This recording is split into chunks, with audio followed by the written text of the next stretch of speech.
Hi, it's Mike from CustomCruisers.com. Here we are, DNA 21 by 3.5 wheel. Okay, beautiful bit of kit as you can see. This particular wheel, black spokes, black rim, black hub, and chrome nipples, so really sets it off. Okay, beautifully made.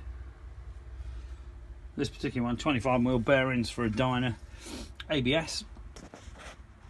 Okay, so this is specifically made for a Dyna. The offset on a Dyna is different to a Softail, so don't think you can fit.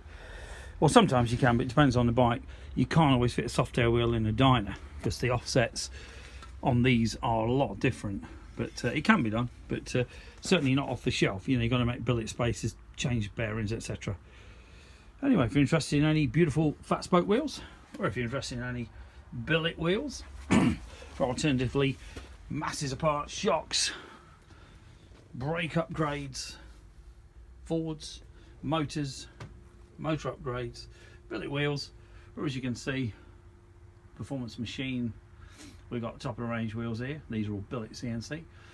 That's your diesel, your domino, your torque, all your matching discs and brake calipers. Give us a bell. 01773835666.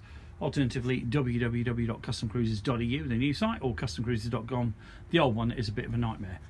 Thank you.